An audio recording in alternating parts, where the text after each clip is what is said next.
Okay. So I want to transition over now to Shōju. Sure. Hand the microphone to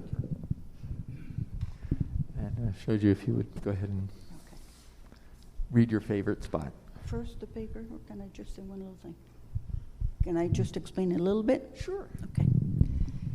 I just want to say that I have received a lot from Japan through Hojo-san and Yuko-san, and also by practicing in Japan. So I chose something to say about that I wrote about something that happened in Japan. Can you hold the microphone up? Yes. Is that okay? For those of us that don't, for me, can you tell me where you practice? In France. My temple is in France, yes.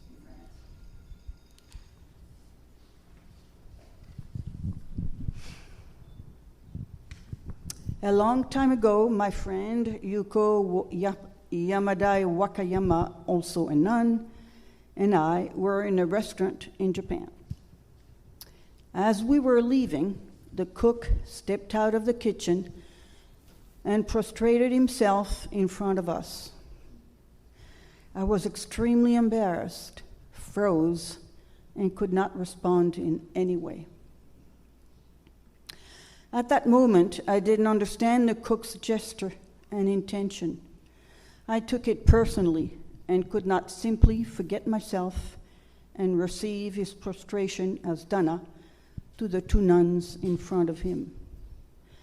Neither did I perceive the reach of his gesture far beyond the person bowing and the visible receivers of the prostration at that moment in time. When we bow wholeheartedly to show our gratitude, who bows, who gives, and who receives, and where is the bow? Everything gives through unreserved actions. Dana as gratitude is dana embracement.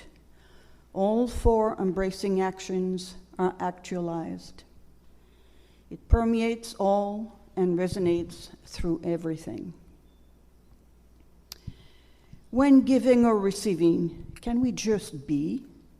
Are we able to simply let go of our ideas about ourselves and be one with what is happening in the moment? In this case, whether we give or we receive, the offering, dana, is free from the three poisons, greed, anger, and illusion, and is dana embracement. This practice liberates us from our attachments. It is an offering touching all beings in the universe and for everyone's benefit as well as our own.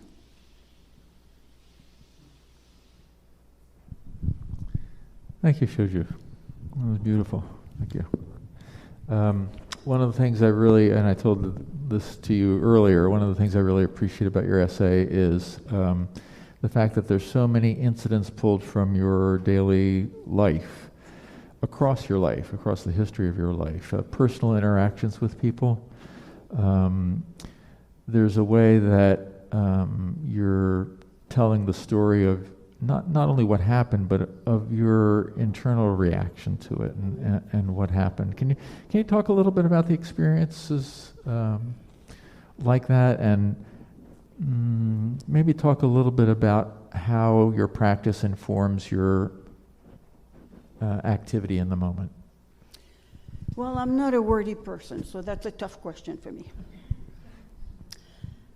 The other thing is that I hate the word experience, because that you read that 100 times. Experience, my experience, my experience. To me, it's just life. So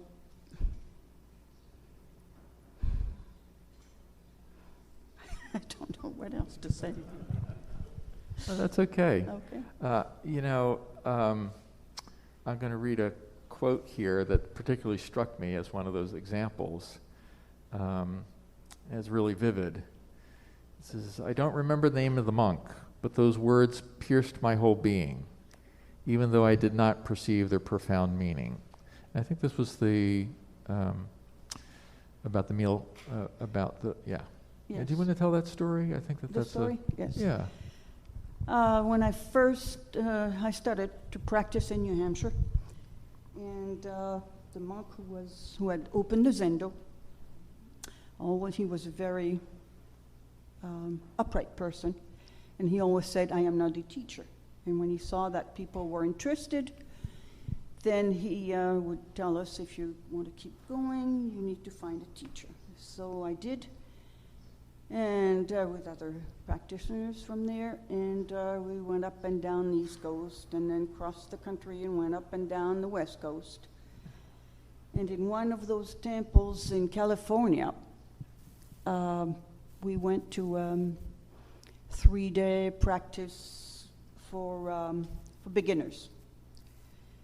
And the monk there, taught us how to eat gyohatsu with the bowls.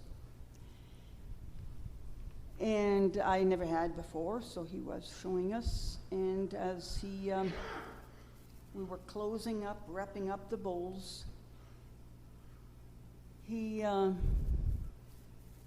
took the cloth and folded it over the bowls towards the outside of the bowls. Towards the outside of the bowls, and then the other side, the other edge of it, towards himself. And he said, "You give and you receive." And that's what you mentioned. That was just, whoa, to me. And I didn't really, of course, understand the deep meaning of it, but I really understood something.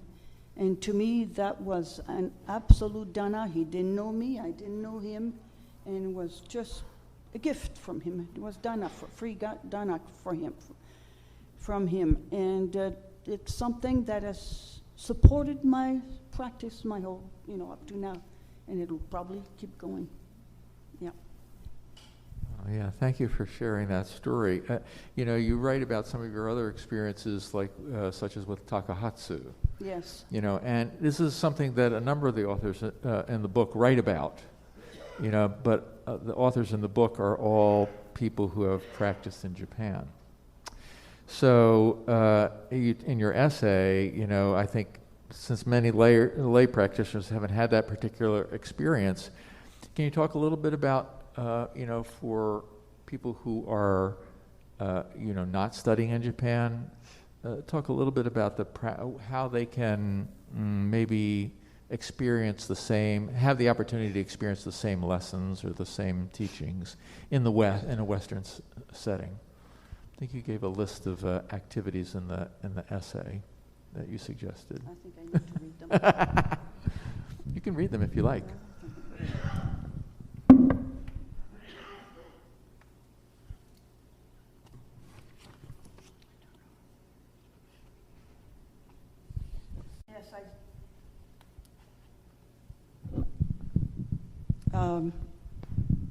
So first I talk about the fact that when I was in Japan practicing at the Aichi Senmon Nisodo, which is the practice place, training monastery for women in Nagoya,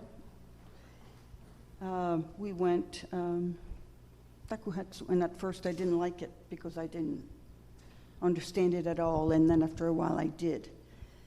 But I think what you're talking about is, I say here that in the West we cannot really go takuhatsu. I mean, it's kind of difficult. So here I have written, today in the West we cannot practice takuhatsu. How can we as bodhisattvas express the reality of life day to day and embody the four embracing actions? What can we offer with equanimity? So we can offer material things, giving to all beings in need with no choosing. We can offer Dharma teachings. Sometimes a single sentence or action brings understanding and relief to everyone who hears it. We can give caring words, opening our hearts and speaking truly with no false words or intention. We can give our attention, being present, body and mind, solid. Receiving. As Westerners, we can learn to work with others, not saying, "No thanks, I want to do it alone." Or our freedom. The truth expands endlessly when we are free from greed, anger, and wrong perceptions. We can give space, letting others just be, not trying to control them in order to fulfill our own desires. We can give understanding, living the fact that there are many ways to see things and being in harmony with others and with everything. And we can give the example of a Dharma-centered life, whether we live with a Sangha, our family, or alone. Oh, thank you very much, Shōju. I appreciate that. Thank you. Very good. And then, Shōju, do you want to talk a little bit about your livings as a Buddhist in Alès, France? Well, I just want first to talk a little bit about my background. I was born and brought up in France. And then I came to the U.S. and I've lived here 39 years. Oh, louder? Here. 39 years in New England. And after 39 years, I went back to, after practicing here, of course. Talk into the top of the mic. You talk like this? Oh, yes. Okay. I went back to take care of my mother, who was 90 years old. My brothers and sisters had taken care of my father, who had passed away, and of my mother, and I thought it was my time to help. And she had moved from Paris. She always loved the sun. It's always raining in Paris, so she went in the south. And was in a small town, which is not a rich town. Everything is very expensive in the south of France, so she found a place in a town which at that time, of course, every town in France is like many places in Europe, is very old. But this place had become at one point a mining town, coal mining. The mines were closed now, of course, nobody can burn coal anymore in France anyways. But I had no intention of really settling there, but then it was very strange. Life is very strange. After she passed away, I decided to stay there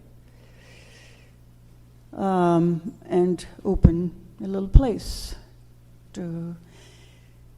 And in this town, so I have a small practice place where people actually come. As a matter of fact, Hojo-san says, if you sit long enough, people will come. That's what happened. Some people come. But it is a town where many immigrants, there are immigrants, from hundreds of years in Europe. When people shun immigrants, they forgot where their ancestors came from, because everybody's an immigrant, really. But rather recently, to work in those mines are mainly Polish people, Italians, some Spaniards, and Arabs. North Africa is right across the Mediterranean. It's not very far at all. And it has been a very, very interesting and in many ways difficult practice, but very deep practice, because I always dress like this. And so many people think I'm a Muslim. The Muslims don't think I'm a Muslim, but everybody else does, and the Muslims are not very well considered. So it's really interesting. It's interesting the way people react to me, and it's the way I react to that reaction. I don't know what else to say about it. That's enough. That's good. Yeah. That's good. That's very good. We wanted to. we're looking to experience something of your personal living situations and how it plays out. So, you know.